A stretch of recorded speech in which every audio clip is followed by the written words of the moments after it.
자, 뭐 세로 뉴스인가요? 삼성전자 하이닉스 오늘 실적 발표 이후에 이 변동성이 커지는 부분 어떻게 분석하고 계십니까? 잔파도에 휘둘리면 안 된다.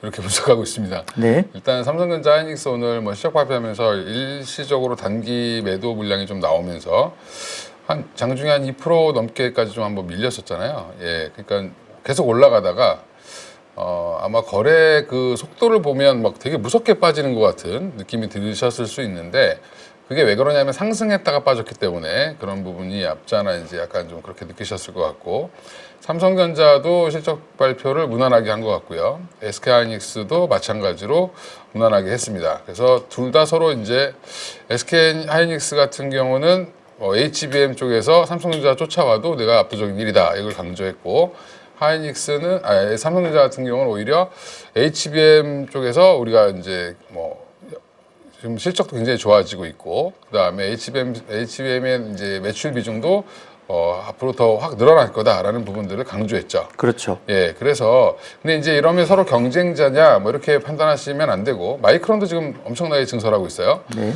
근데 그 얘기는 HBM의 수요가 에이직 반도체가 지금 늘어나면서 더 증가하고 있다. 근데 그걸 증명해 주는 게 전일 메타의 실적 발표 오늘 새벽이죠. 아침에 메타의 실적 발표를 하면서 메타가 드디어 돈을 벌기 시작했다. 뭐 이런 얘기들도 나오고 있죠. 투자도 가열차게 하겠다. 마소도 마찬가지였습니다. 네. 그래서 여전히 뭐 긍정적으로 보고 있습니다. 네, 시장의 잔파도에 흔들리지 말자. 뭐 이게 핵심인 것 같습니다. 여전히 아직도 뭐 올라갈 길이 좀 남았다라고 보시면 될 것 같습니다. 자, 그러면 뭐 시장이 반도체, 뭐 메모리 반도체, 하이닉스는 플러스 반전을 다시 했습니다만 전자가 아래꼬리를 달리고 있지만 아직 마이너스권이고 그래도 반도체 소부장 똘똘한 종목들은 꽤 상승폭이 좀 크게 나타나고 있어요. 소부장 역시 좋게 봐도 되겠죠? 그러니까 소부장이 이제 왜 오늘 이렇게 흔들렸냐 보면 삼성전자 하이닉스가 캐펙스 투자에 대해서 그닥 크게 얘기한 게 없어요. 구체적인 얘기를 안 했습니다. 네. 하이닉스는 아예 얘기를 안 했고 삼성전자 같은 경우는 뭐 52조인가 투자한다. 근데 52조는 평소에 그냥 하는 정도입니다. 원래. 문제 그러면 그러다 보니까 갑자기 삼성전자 하이닉스 빠지면서 그 유진테크라든지 원익 IPS, 뭐 테스 같은 종목들이 윗꼬리를 엄청 달았었어요. 예, 그러다가 다시 이제 올라오고 있는데 전반적으로 이제 반도체 전반의 흐름은 소부장들은 좋은데 특징은 뭐냐면 오늘 소부장의 특징은 특히 이제 장비 쪽에서는 한미 반도체와 테크윙, PSK 홀딩스가 강하다. 네. 증설은 있는데 다 투자가 어디로 되냐면 패키징 쪽에 되죠. 그렇죠. 그 다음에 HBM 쪽에 몰리기 때문에 이쪽이 강할 수밖에 없다. 이렇게 결론을 짓고요. 그러면 이제 원익 IPS나 유진테크나 뭐 테스 같은 종목들은 그래도 잘 버티는 이유는 어차피 P5에 대한 기대감이 여전히 남아있다. 이 정도. 그 다음에 용인팹을 생각보다 좀 빨리 지을 가능성이 높다는 건 여전히 시장에 알려져 있으니까. 그래서 전공정 장비 일부 똘똘한 종목들. 그 다음에 후공정단에서는 DI가 요즘에 굉장히 좋은데 DI 같은 거는 이제 HBM 테스트 장비 만드는 회사잖아요. 자회사 이제 디지털 프론티어인가 하는 자회사가 있는데 그 자회사 중심으로 해서 매출이 좀 증가하고 있는 걸로 예상이 좀 나오고 있고 그 외에 이제 소모품이나 그 소켓 테스트 소켓 만드는 ISC 리노공업은 엇갈리면서 움직이다가 이제 같이 가는 형태가 나왔다 이렇게 생각하시면 되고요. 나머지들은 좀 작은 종목들은 좀 약한 모습을 좀 보여주고 있고요.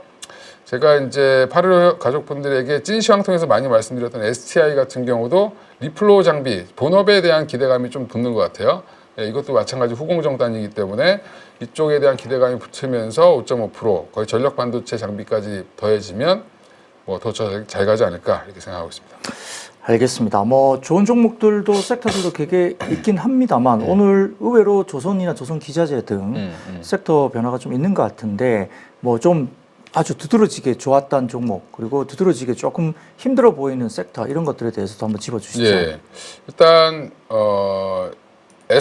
주 SK가 지금 코스피 시총 상위 90개 종목 중에 6.5%로 1등하고 있어요. 이건 왜 올라갈까? SK하이닉스가 자사주 전량 매각을 선언했죠. SK하이닉스에서 12조가 좀 넘는 돈을 이제 매각을 하겠다라고 얘기를 했고요. 소각하겠다. 근데 주 SK가 최태원 회장님의 원래 본진이죠. 네. 예, 여기도 자사주가 20% 넘게 많습니다. 20% 넘게 있습니다. 그럼 이거 소각하겠지라는 기대감으로 지금 올라가고 있다. 지주사 중에 제일 센 이유가 거기 있고요. 키움증권 오늘 아침에 거래 보시면 키움증권 사셨어야죠. 한국금융지주라. 예, 엄청난 거래가 일어나고 있죠, 요즘에. 그 다음에 예탁금이 100조를 돌파했다. 이런 얘기 나오면서 키움증권, 한국금융지주 올라가고 있고, 그 다음에 SK스퀘어는 이제 SK하이닉스의 그 여파인 것 같고요. 생각보다 지금 잘 버티고 있는 게, 잘 버틴 게 아침엔 훨씬 좋았습니다. 현대차 그룹주. 다시 제가 올라갈 거다라고 말씀드렸는데 올라오고 있습니다. 오후 2시에 실적 발표 이후에 약간 흔들리더라도 흔들리시면 안 된다. 사실 실적을 기대하는 건 없잖아요, 여기는. 로봇 사업에 대한 기대감을 어떻게 IR을 잘 할 거냐. 여기에 아마 관전 포인트가 있을 것 같고요. 그 외에 지금 뭐 기아라든지 뭐 정유주 중에 SK이노베이션, 뭐 GS 이런 종목들 올라오고 있고, 코스피는 이 정도고요. 나쁜 쪽은 보면, 예, 디스플레이가 조금 빠지고 있고, 디스플레이가 빠지는 이유는 뭐냐면 지금 삼성 디스플레이 관련된 언급이 조금 있었거든요. 그 삼성전자의 IR 자료 보면 삼성 디스플레이 관련돼서는 이게 이 단가 압력이 있습니다. 이게 휴대폰 만드는데 이 안에 반도체도 들어가고 디스플레이도 들어가잖아요. 반도체 가격이 오르니까 상대적으로 디스플레이 가격을 깎는다. 예. 이런 컨셉으로 이해하시면 돼요. 그러면 LG 디스플레이도 가격 단가 압력을 좀 받을 수 있다.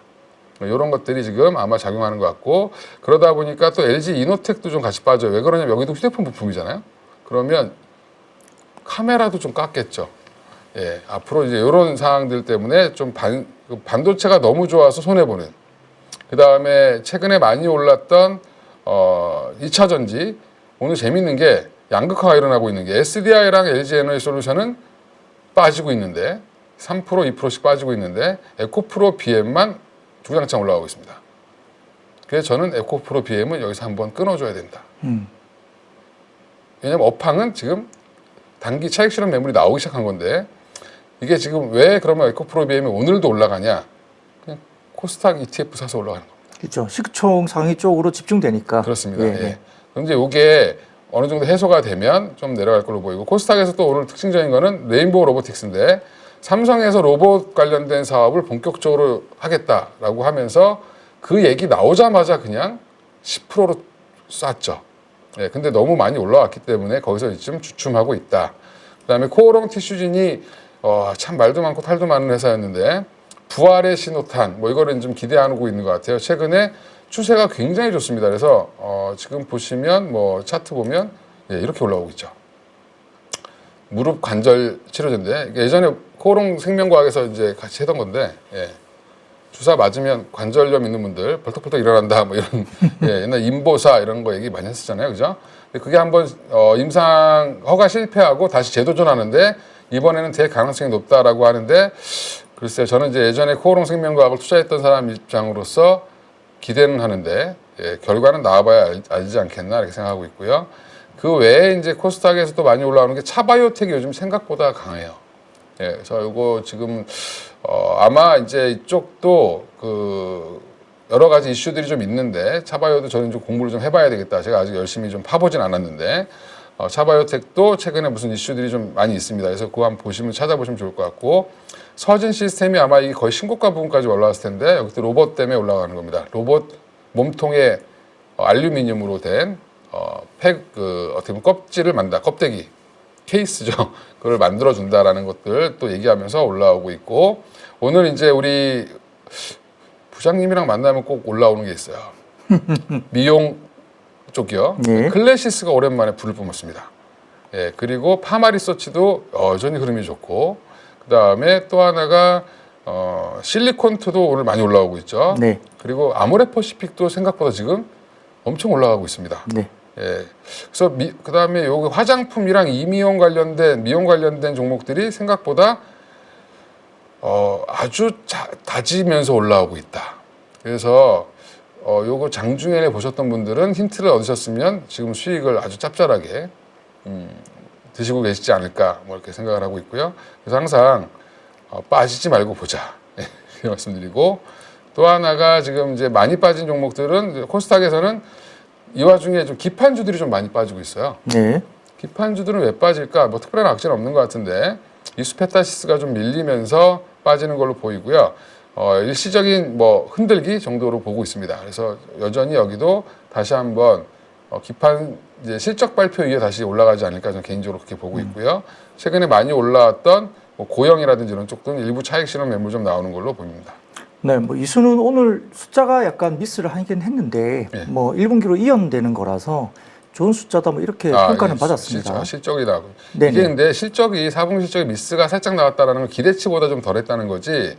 그리고 이수가 지금 공장을 좀 더 줘야 돼요, 사실은. 네. 단가가 확 올라가지 않는 이상 이게 확 늘어나기 어렵죠. 그죠?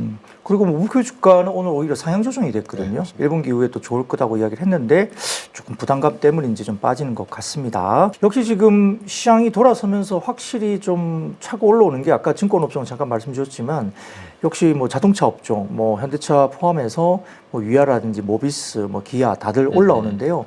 뭐 리바운딩 구간으로 봐야 되겠죠. 제가 이제 관세 15%에서 25% 올린다고 이제 X에다가 올리셨죠. 트위터에다 어디를 쓰시는 거죠? 아, 소셜 툴? 네, 소셜 트루스인가 네. 뭐 거기다 올리는 순간 제가 여기 나와서 말씀드렸던 게 기회다. 오히려 트럼프의 저런 발언은 기회다. 근데 이게 조정을 잘 받고 있다가 급하게 올라왔으니까 단기 조정을 받고 있다가 돌아설 자리에서 그 뉴스가 나왔어요, 사실은. 근데 이때 양봉을 만들었죠. 안 믿은 겁니다, 시장은. 근데 어제 또 뭐 찌글찌글하게 움직였는데 오늘은 또 다시 뽑는 이유는 일단 뭐 2시에 실적 발표에 대한 기대감보다는 그때 로봇 얘기하지 않을까? 좀 자세히 얘기해 주겠지, 정리해서. 요거에 대한 기대감이 좀 있고 여전히 저는 올해 가장 핫한 대형주가 될 가능성이 높다라고 보는 게 현대차고요. 관련해서 지금 제가 최근에 현대차 그룹을 쭉 봤더니 공부를 해봤더니 현대위아가 제일 싸요. PBR이 0.6배입니다. 예, 어마어마하게 싸죠. 예, 근데 여기도 로봇 사업 이미 하고 있죠. 여기는 주차 로봇. 요것도 확대될 가능성이 있고 현대 글로비스, 뭐 그다음에 현대 모비스 다 마찬가지인데 다 조정은 잘 받았다 한번 단기 조정은. 현대 모비스가 더 견조한 이유는 최근에 리포트를 한번 좀 강하게 썼어요.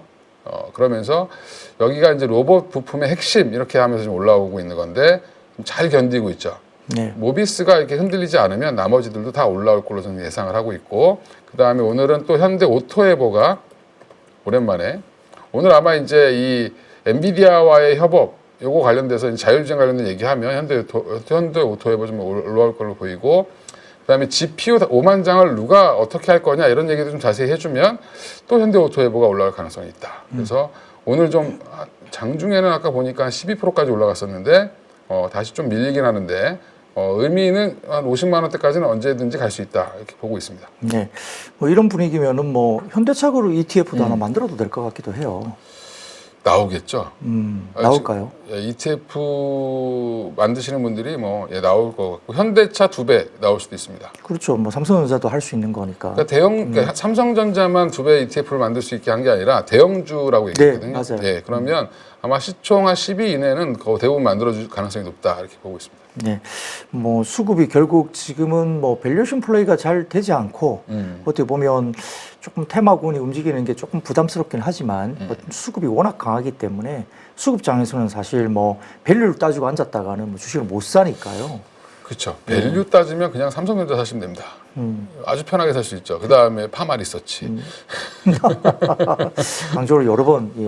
하고 계시니까 뭐 귀담아 또 들으시면 될 것 같습니다. 뭐 참고니까요. 뭐 저희가 뭐 리딩방처럼 하는 건 아니니까 예. 꼭 개인적으로 꼭 이렇게 스타드를 하시고 본인의 판단하에 또 매매를 하시는 게 되게 중요하다. 다시 한번 말씀드리겠습니다.